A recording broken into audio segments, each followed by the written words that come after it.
All right, we are All right, we on the are air. on. Sounds good.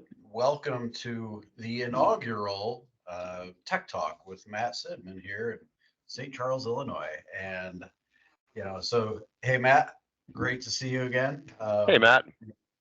How are you doing? Never Halloween. It's been better. Halloween today. Yes, exactly. Right. It It's Halloween. I snowed should have a better today. costume. It did. Yes. The sun's out right now, though. So Matt, thank you for hopping on here. And I know you do a lot of work here in St. Charles in the Fox River Valley. You're all over social media. You're advertising. You're doing a lot of things to get out into the community and spread the word about Teqworks, family owned local business, been here for 20 years.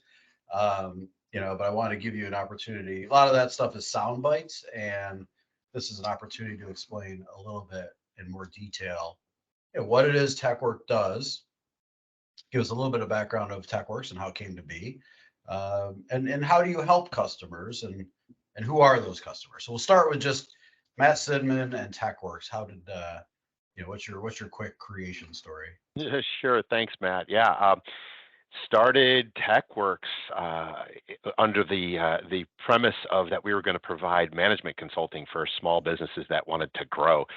Actually, cut my teeth on working in Big Five consulting, the Arthur Anderson, the Anderson Consulting, the Price Waterhouses of the world back of the 90s and early 2000s, and brought a whole lot of rigor and just practice and how businesses do things the right way.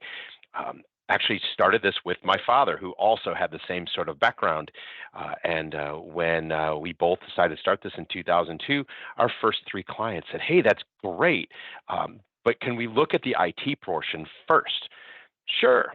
What did that mean? That meant crawling under desks, figuring out whether servers meant something to these small businesses of 3 to 15 people, and quickly found that there was just a whole lot of need. There seemed to be a lot of technicians working out of their homes, people who knew technology, but there seemed to be a dearth of organizations that were focusing on small businesses that could provide the rigor and the process and the reliability. When we started doing that, to be completely honest, we were frustrated with the whole billable hours, the feeling of something broke. Let's go in and fix it. Let's go bill them and chase down that invoice and getting it paid. In about 2004, we signed our first couple clients on to a fixed fee practice. Really, the near the birth time of managed IT services, and we've been doing Right. it that way ever since. Every employee we've ever hired has only seen it that way. It really kind of changed our whole approach to how we dealt with our clients, and the fact that we just needed to get stuff done without worrying about how they were going to pay for it. And so we were focused Right. on doing the right thing each time rather than figuring out how we were going to get paid. And that has just really been everything that we've done ever since. We focus on local businesses, Chicagoland, pretty much western suburbs. Our home is the Fox River Valley area, from Elgin to Aurora. Professional, like law firms and financial and insurance, to manufacturing, government, not for profits, any organization that really just kind of wants to do it the right way, wants an IT budget that fits into their budget, and really wants the confidence that things are being done right way, that the right eyes are watching things, and it develops a good relationship with their IT guys. That's us. Got it. All right, great. I love that summary. So, you started in one area, management consulting. You noticed the immediate need. This is 2002, 2003. People need problems solved right now, right? And so they looked at you as a problem solver. I'm sure they knew that immediately upon meeting you, and said, "We've got problems right now. Great strategy and management consultant, but can you fix this issue that I'm having right now?" You see the market opportunity. Again, 2003, 2004, really the internet was being built out into businesses, both small and large back then. And I was in a similar position of helping these businesses get hooked up to the internet, and you know just that initial digital transformation. Sounds like that was a similar story for TechWorks to get launched.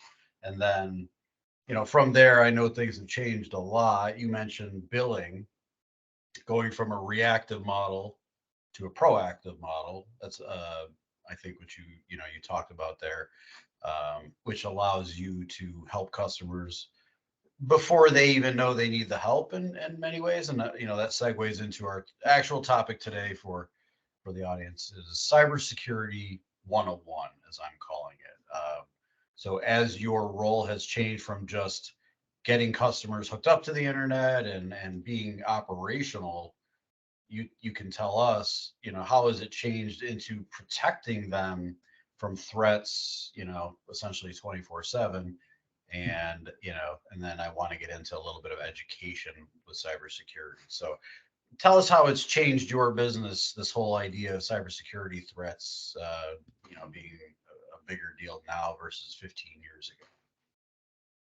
Sure. We always talk about the difference between conventional threats and next generation threats. Now, those just seem like big techno mumbo jumbo words, but conventionally, any kind of business just over the years has all needed the basic protections, passwords and firewalls, and has grown into having spam filters and having backups, right? All the things that you need to protect from from mistakes and from internet born threats, right? And then over the past several years, we've seen the growth of AI and a lot of phishing, and phishing growing in its technical expertise. Really, is becoming more sophisticated in tricking your employees and end users into clicking things that they shouldn't and opening messages that they shouldn't. And that just introduces just so many more risks that the good old firewalls and antivirus and spam filters just can't protect against. And it's as we all know, this is just there's an education hurdle. People hear about the threats. People hear about the news of, hey, this large company like Target got breached. How did that happen? But so many small businesses, just like law firms and insurance agencies and just manufacturing firms and little engineering firms, they think that they're too small for that. They hear Target getting clobbered. They hear the pipeline getting hacked, but they don't think about that their office manager. Not to pick on office managers because they are brilliant and they generally run the office, but getting tricked into clicking something they shouldn't, and what happens? What does that mean to their organization? And being able to provide the education, being able to provide answers to them that make sense to them, that isn't just some sort of technology scare tactic, has become something much more important for us to build our relationships with. So we have Yeah. just seen that grow over the past several years, especially since COVID, with the hybrid workforce, people working from home, working on their own home networks and working from Starbucks and working on their own laptops, accessing the same secure systems in the office. It just brings just a world of challenges to all the small businesses. Right. And so, that's an area that you can help with. I'm sure Teqworks has seen an explosion in the need to help their customers work from anywhere. And that was something I'm sure you've been doing for years, but with COVID, I'm sure there's just a huge growth in people working from anywhere, which must multiply the threats that you have to help protect them. I mean, at least in their home office, you have that pretty well set up and they're pretty well protected. But you wander outside of that home office and it's a whole different ball game. So I'm sure that's a challenge that you have. Can you talk about some of your solutions, not really in a salesy way, but let's educate people on what are some of the steps to help secure a hybrid workforce, both when they're in the office and when they go out for vacation and they use their laptop in a hotel, for example. What kind of tools are available to help with that? Sure. Everybody knows that when you have your Facebook account or you have your bank account, you have to have these passwords, right? And a lot of people have different passwords or the same password that they use for everything. And coaching them on best practices of whether to change your password regularly or whether to lock it down with two-factor authentication, or should I store my passwords in that Excel spreadsheet or the sticky note on my desk. Just password management has been a big conversation over time. Best practices of locking down some of those accounts, like your bank accounts or your email or access to your Gmail. Is it important? Is there valuable information in there? Are you even a target for somebody out there? Because when you said more people are working from their home, working on their iMac or whatever, or their MacBook, are they really worried about that somebody wants access to their information or their Facebook or things like that? When they're traveling as well, Wi-Fi is everywhere. You can find that Xfinity Wi-Fi everywhere, or the hotel has free Wi-Fi. And is it safe to use? Is it not safe to use? Whether there are steps to do that. Just an individual can use the hotel Wi-Fi, but how do they protect themselves from, I need to check my bank account when I'm there, but is it safe to use that Wi-Fi network to actually check my bank account? Just steps that individuals can do to protect that. And then from the small business perspective, what should they be telling their employees to do when they're traveling, when they're at home, that requiring them to at least lock down and be aware of. And awareness a lot of times is just about the most important thing, making sure every individual in the organization is aware of where they are and what things they need to be doing to protect company and personal assets. Got it. So, just to clarify, you're saying that you help educate your customers, both obviously for their business, but that education can push down to the employees. Obviously, they can use it for business purposes, but they can use it for personal reasons as well, as far as securing their passwords and that sort of thing. So, education is part of the Teqworks playbook and service. Is that a correct statement? Absolutely. Education is no longer something that can be kept out from IT support, really. I mean, conventionally, IT guys were always good at fixing the computers and putting in the firewalls and configuring routers and things like that. But the importance of dealing with what we call the picnic, the problem in the chair, not in the computer, has become so important as well. Training and just users on how to use their devices safely. How many times have we heard somebody call in to a help desk and say, well, you know what, I'm not IT savvy, but I have this problem. Matt, I think you and I can both agree that people with their iPhones and their Android phones have more technology in their hands than you and I did as tech admins 10 years ago.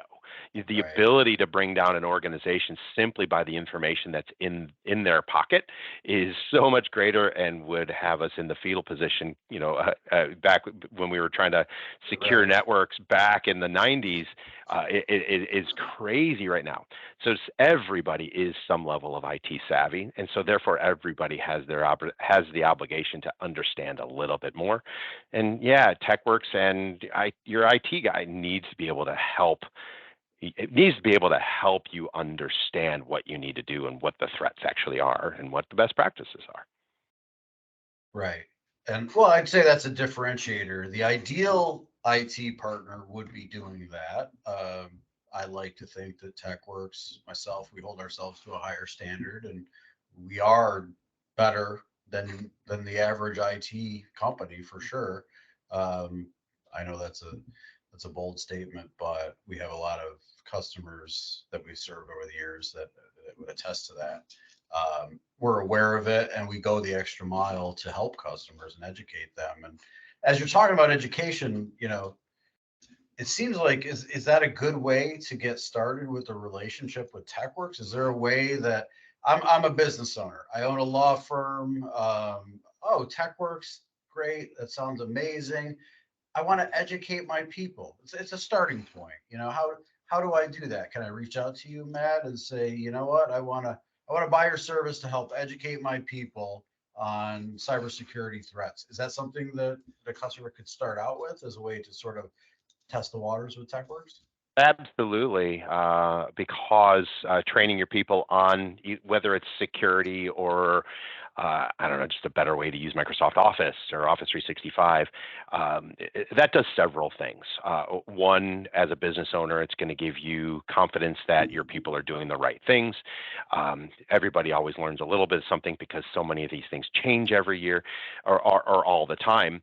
But starting with education, whether it's classroom or webinar or just recorded 45-minute training and assessment and test certifications of, for example, security awareness training. How do your people identify phishing tactics, and what do they do to report it, or how do they how do they save their company from all those phishing messages coming in?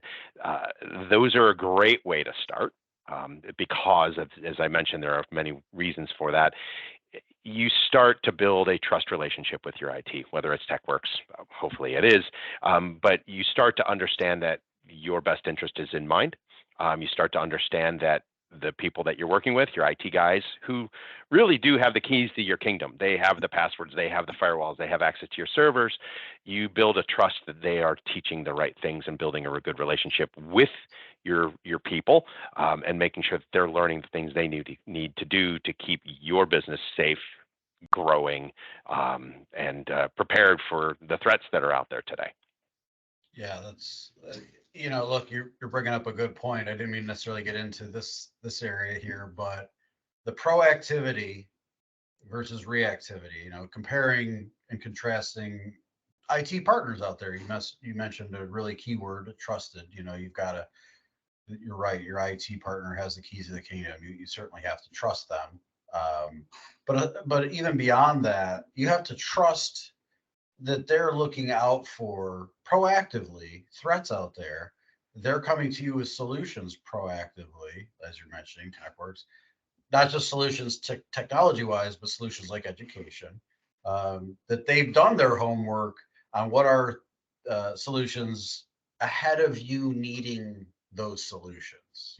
So I think the Teqworks proactivity, that's a really key word there. You put a lot of effort into educating customers and keeping them out of trouble versus waiting until the phone rings when they are in trouble. And I think that's a key differentiator for Teqworks. I honestly don't know if every IT partner is thinking of it in the same way. So I just kind of wanted to highlight what you mentioned there for the people listening in.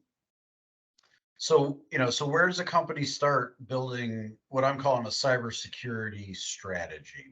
What's a good starting point to have to get your arms around this beast? Sure. Most organizations we find right now are being faced with, they may understand that there are cybersecurity threats out there, but they don't understand why it applies to them or why it affects them.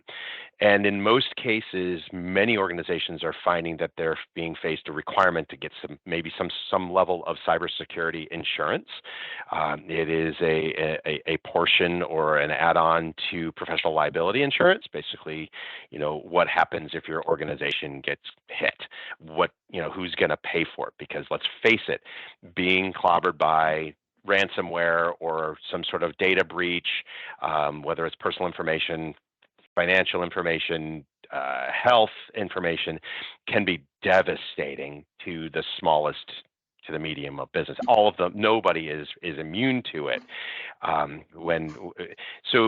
When they start this path of going down this path of looking at cyber insurance, the cyber insurance providers are providing or are saying you have to fill out this questionnaire, and these questionnaires say, do you do this practice? Do you have this solution? What's your firewall look like? Are your people trained in security awareness and phishing? Do you have multi-factor authentication on all of your accounts? What does your backup strategy look like? What do you do if you get hit? What does your recovery time look like? What's the impact? What's the exposure you have? What's the worst case scenario that if somebody grabs all of your data, what's your exposure look like? And Right. most small businesses have no idea how to answer those questions. So the first way to start a lot of times is, many times we are just presented with, I have this questionnaire. How do we fill this out? And we'll coach them through that process, which will then create a ton of more questions of, are we training people? Are backups in line? Things like that. Got it. So a lot of this, being driven by insurance, honestly, right? Yeah, and many questions that we get saying, well, if we do all the cybersecurity preventions, does that mean I don't need to have cybersecurity insurance? No, they actually work together. If you have Right. good cybersecurity protection, just like healthcare, if you are taking care of yourself, you're eating right, and you're exercising every day, you're going to get the best healthcare premiums, and you're going to have the best availability of the different plans. The same thing applies for cybersecurity. If you are doing all the things, you're going to get the best premiums. You're going to have the best possible rates, the best coverages, the best support in recovering in the worst case scenario. If you're doing all the practices that are up front, and I'm sorry for taking on more on this, Matt, but you had No talked about worries. proactivity. What's the old adage, right? An ounce of prevention versus a pound what's, sorry, you're gonna have to A cut that one pound of out, but That's all right. Oh yeah, no, we're running. We're bloopers included here. yeah, exactly, No right. worries. No Yeah, worries. Yeah, no, I get what you're saying. Like, a little bit of effort up front is going to avoid a huge, what I'm calling catastrophe on the back end, honestly, because exactly. If you can you avoid the know, catastrophe, you can right, avoid the fix later on by putting something up front, having your individuals, your people, asking that silly question up front. I got a silly email, a weird email that came through, and I was going to click on it, but we're trained to work with our IT guys to ask all the littlest questions, because I'm not getting a meter running for every 15 minutes for hourly charges. We can just right, call in the help desk and get those questions answered. We get those people in a habit of asking all those questions. We're avoiding the problems. We're being proactive. We're putting in the solutions that prevent things from happening, instead of having that 3-week downtime because everything is encrypted and we're having to restore things from backup, and calling in insurance. So right. Got it. So you mentioned insurance, and this is quite different than 20 years ago. 20 years ago, the environment was not as insurance driven for sure. There was probably no such thing as cybersecurity insurance, in 2002, right? This is a reasonably new phenomena. But so now there's multiple layers that any business needs to worry about the insurance carrier themselves, and they're going to hold you to a certain standard of, technology process.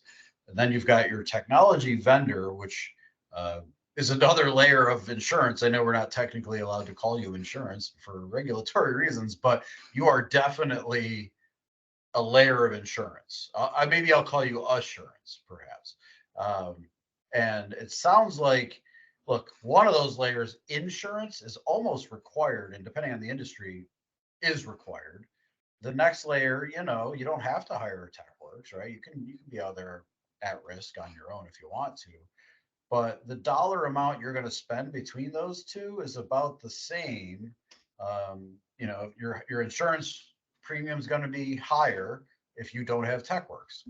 That's what it comes down to. If you do have Teqworks, it's going to drive down your premium, and so maybe you get both insurance and another layer of assurance on top of that for the same dollars that you would have spent. That's my point there. Is it's not because of this insurance component, it's really not spending new dollars. It's just redirecting dollars in your budget.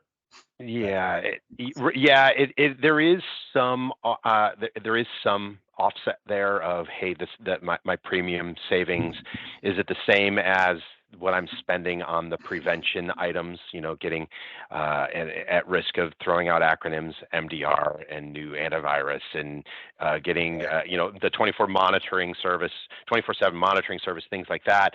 Do they offset? It maybe a little bit. Well, where the offset actually is in your worst case, and that's also an education point. Is what's the realistic probability, the actuarial of an organization, any organization, having a worst case of a breach or data loss or something happening, because without it, even with insurance, is incredibly expensive. The outlay, the time, the lost business, the downtime you have.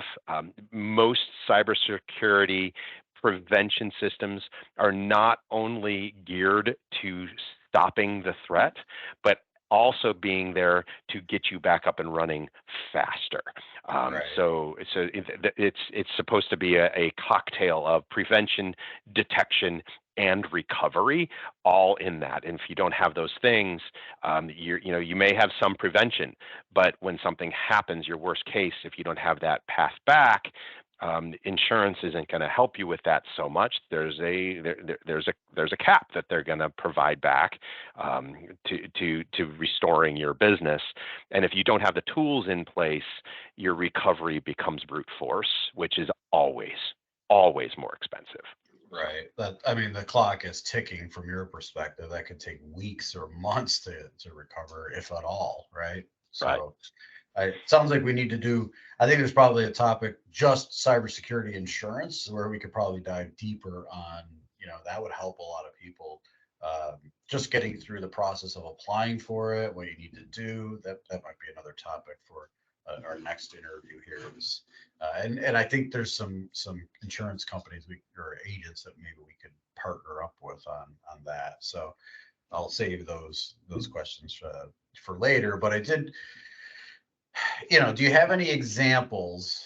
I don't want to scare people, but I want to scare them enough that they get the message that this is serious.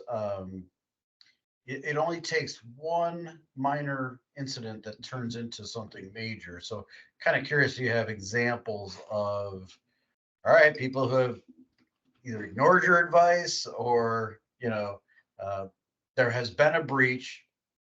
What is required to get, just talk about, I know you can't go into specifics, but, this has happened. It probably happens on a regular basis. How painful is it? And how expensive actually is it, with or without insurance, to recover? Sure. Right. So we actually, this is a story that we contributed to not long ago. A client that we support. We inherited an infrastructure from a previous IT provider that, in all intents and purposes, was a solid infrastructure. It was an organization of about 20 people, built their network on virtualization and using Citrix, and had backups in place and things like that. Using a VPN for remote access. They were doing a lot of the basic stuff that needed to happen. Did not feel that cybersecurity prevention detection systems were necessary for them. Felt that their exposure was low, and was so enamored with the infrastructure that got built prior, was under a sense of security, of emotional security, that things were in good shape. In our situation, we regularly coach our clients that we're contracted we review what they have and make recommendations. And any IT manager or director or provider like us should be doing that, reviewing what the client has and giving recommendations. Well, in this situation, about 8 months into working with them, it turned out, the long story short, one of their employees clicked on a phishing link, thought it was legitimate. At some point, downloaded software that sat on a computer quiet. Antivirus did not pick it up. Sat on that computer for a good week and a half. As a good ransomware software will do, will sit quiet, will scan the network on its own, will go lateral, spread itself to other computers, find the servers, find ways to use credentials, and then when the time is ripe, will do its damage. And what I mean by that, we were alerted at around 10:30 at night one night. We found, just because we had one of our people watching their network, noticed that a couple servers went offline, and then watched a couple others start to be encrypted. When you're an IT guy, you kind of know what that looks like. All of a sudden, data is just not visible to you. And that turned into a panic moment when we contacted the client overnight that night, telling them that everything was down, that that investigation needed to happen, and that worst case is most likely it. Note, this client had declined cybersecurity prevention. They did not have a managed detection and response. They did not have an endpoint detection and response software like SentinelOne or CrowdStrike. They had conventional antivirus on their computers. Backups were being done on local tape drives, and so everything depended on conventional things to bring them back.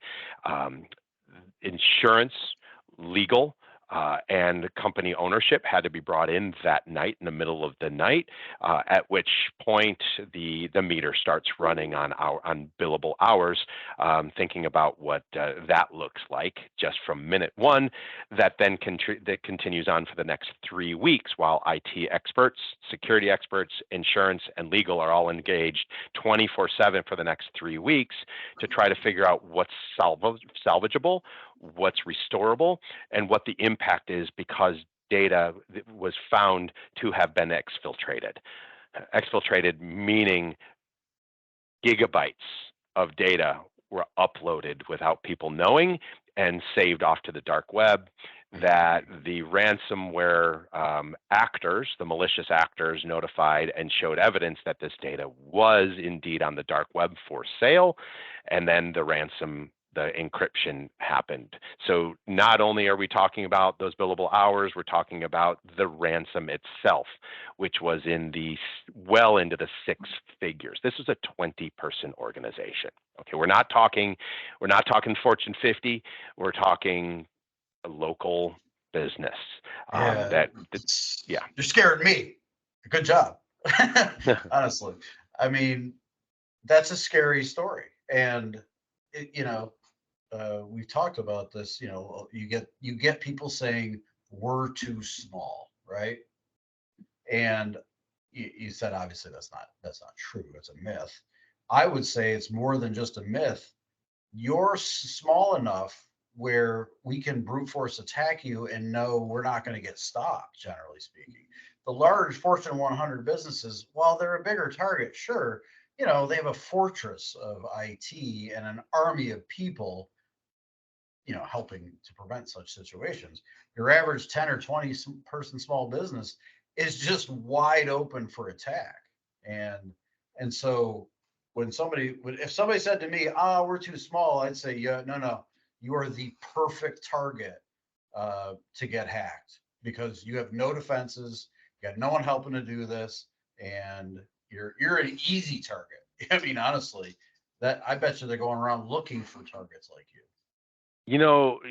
Malicious actors, or what we would have called hackers back in the day, and a lot of us are moving away from the word hackers, because hackers have this image of somebody in Russia trying to get through your firewall and trying to get into your database and trying to, actually hack into the system.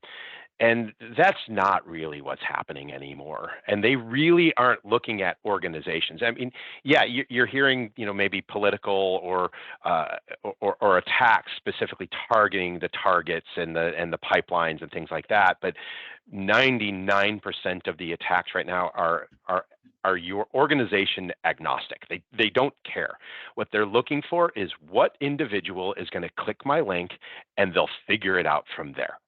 And that means if you're a one-person manufacturer's rep, that you just work out of your home and you're reselling, widgets and bolts, or you're an insurance agent, right? And you have your own little office, or you're a 3-person law firm, right? You're not on the radar. Your organization's not on the radar. Nobody Googled you to find out, this is a company that I want to get. But you got on a list somehow where you're receiving a phishing message that's got payload, or you went out to a website that you thought was legitimate that had an ad on there that was compromised, that did a pop-up on your screen that you clicked on, that now has downloaded software to your computer, they don't care what's on your computer as much as what they care is in the information that they can get. Can they get access to your Facebook? Can they get access to your email?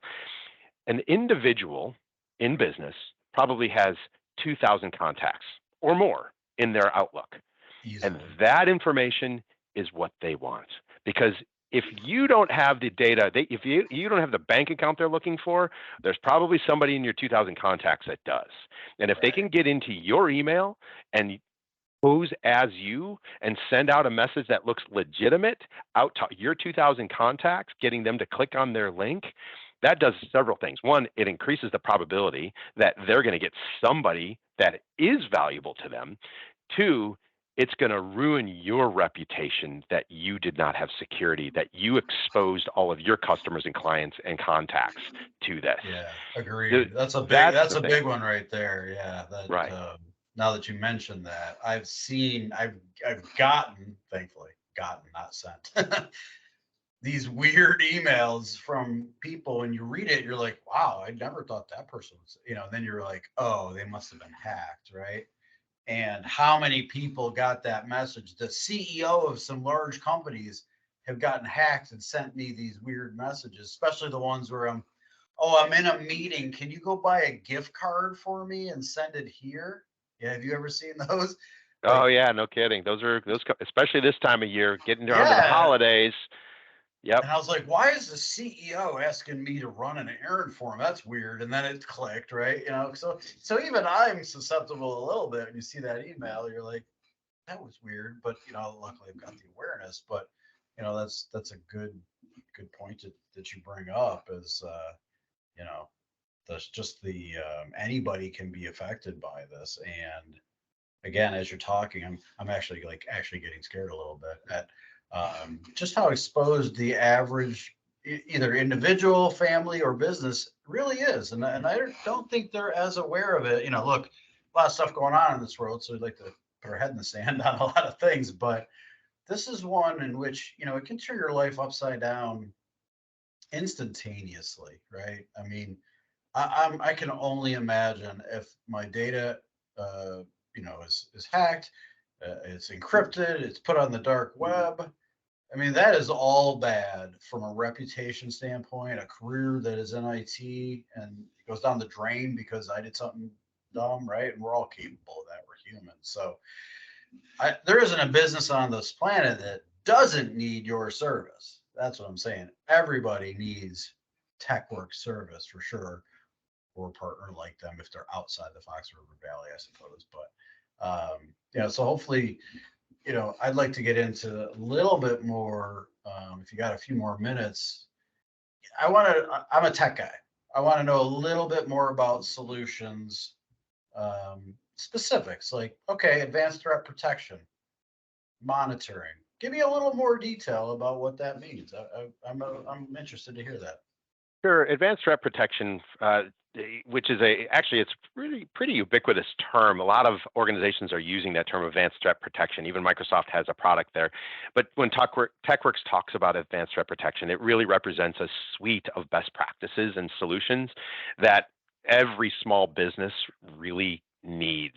It's intended to build some trust that you have all of the basic solutions. It's designed to check off all the boxes on your cybersecurity insurance policy questionnaire, that when they're asking, do you have this protection? Do you have that protection? Are you doing this practice? Are you doing that practice? It's intended to give you the yep, yep, yep, we're doing all of those things. Anywhere from conventional to next generation, including backups of your servers, backups of your desktops, backups of your Microsoft 365 accounts, to monitoring of those things, upgrading your antivirus to the term is called EDR or XDR. Basically, it's the endpoint detection response. It's kind of like antivirus on steroids, intended to watch the behavioral hacking. Those, again, we just told that story about that company that got hacked.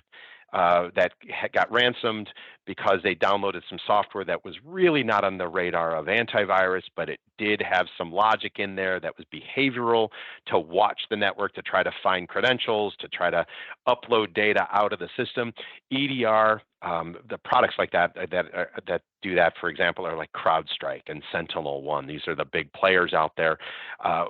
Intended to include these things to give small businesses the best chance of, one, getting the better cybersecurity rates, and two, have the confidence that we are detecting, preventing, and have the ability to recover from all of the worst case scenarios out there, which are not as rare as we think they're going to be, because we just got done talking about those things. Right. They're also including things like the training we're talking about to the individuals, providing security awareness training. How do all of your people know how to detect what a phishing message is? You just talked about the CEO sending out this message about asking for all the gift cards. Did it really come from that CEO's mailbox? Did somebody spoof them, which basically means, are they sending an email that looks like the CEO, but really wasn't the CEO, but it's intended to trick those people? How does everybody in your organization know how to identify those things? And how do they know what to do when they get those? Should I just delete it? Should I warn the rest of the people in the office? Should I report it to IT? All those kinds of things. So it's intended to be a suite of all of those solutions, from your people, your practices, your processes, your automated systems, your cloud, your servers, your desktops, to protect all of those things, to detect when the issues come up, and how to recover when something happens. Gotcha. So it's quite complex and sophisticated and all encompassing. It sounds like from Yeah, it's a comprehensive plan, really. right. Gotcha. So look, there's two kinds of people out there. Those like me that would love to dive into the comprehensive plan and see each line item and understand what the heck it's doing. Then there's other people, probably most people in that bucket of, just install it and tell me how much it costs. Just get it done for me, right? I'm a business owner and I don't really care, but I do want to be protected. So Matt, please go do that for me, Right. right? So, and then look, I understand that every business is a little different, so I'm not going to ask you pricing questions. That's something that they can call in and get. This is affordable for your small business, anywhere from, your customers are anywhere from one person to thousands or whatever. So but I know you deal with typically smaller businesses, and therefore, you've created a service that is reasonably priced and affordable for them. So there's nobody out there that should say, oh, I can't afford to have that. No, that's a choice that you're making. And what you're doing is gambling your entire future on not having advanced threat protection from Teqworks. That's a good soundbite right there. But like it's honestly, I believe that, right? I mean, I don't care who I'm talking to. I do not sell what I do not believe in. And I believe in Teqworks. I believe in everything you're saying because I know you as a person, Matt. I know you're personally invested in making sure your customers are safe and secure and operational. I mean, I know because I've seen it, like the stress that you're under on behalf of your customers. And so, again, I used to it's a have hair, Matt. I used to have hair. yeah, we're doing okay. We're doing okay for being in IT for 30 years, Um, so, I want to encourage people to reach out to Matt at Teqworks.com, just like it sounds, or go to the website, Teqworks.com, on Instagram at Teqworks, LinkedIn at Teqworks, all of the above. Reach out to Matt and set up the time to talk about this because this is essentially a requirement. This is a cost of doing business in the 21st century. And I think if you don't do this, it's sort of on you when this happens to you. So I read the book called "This Is How the World Will End," and I forget the name of the author. I probably should have that with me next time. All about cybersecurity and threats and all that. Extremely scary book, and very informative. And they say something like, "There's only two kinds of companies: those that have been hacked and those that will be hacked, and that's it. There's nobody who's immune to this." So I hope that we've educated the audience here a little bit. And, Matt, I look forward to a deeper dive into some of these concepts in the future. Do you have anything else that you'd like to share with the audience before we wrap up? No, Matt, I really appreciate this time. This is great. It's always an education, and this is one of the things that we think is wonderful is how we're making the world better, is helping people understand and not necessarily in the take area of business, but we really feel like everybody needs to understand this. You can make your own choice of what IT service and provider you want to go with. But getting the education and understanding the impact of this, that if your business is like mine, where it's your life's work, it's pretty much how you've defined so much of what you are. You always do the things that you will do for it, just like you would your own children. And keeping your children safe is always number one. Keeping my business safe is also right there as well. And sometimes it's just learning what that means is just as important to actually doing it. So. Right. And you know what? You just made a nice, a final point there, a final point. Um, the point is that you're doing this for your own business too. I mean, you you use what you sell. Not everybody can say that, right? You actually have all the technology and all the solutions, and everything you've talked about is protecting your business. And it's literally your business. You're the owner. So you have skin in the game talking about the solutions that customers should have, and because they come from your own situation. And all you're really doing is saying, hey, everyone, I've kind of figured out how to keep you safe. And it's what we're doing for our business. Just spread the word. You should probably do this too, right? Matt, we talked at the beginning about your IT guy having the keys to the kingdom.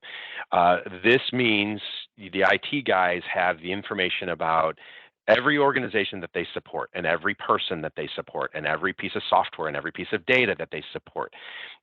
Not only am I interested in protecting my clients and providing the service to them, but remember, I have access to that stuff too. And if my system is compromised, it's a downstream effect.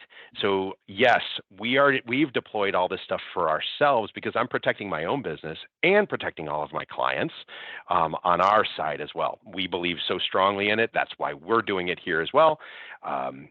Listen, an IT person who gets breached should not open their doors again.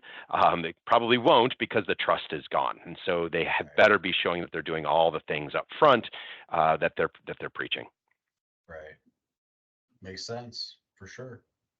Well, I appreciate it, Matt. I look forward to talking to you again and educating our audience on all topics cybersecurity. And maybe we'll pick a fun one for the holidays. I don't know. We'll holiday gadget recommendations. Maybe that'll Love be it. our next one, just to lighten it up a little. Sounds great, man. Thank you, Matt. Talk to you soon. Thanks, Matt.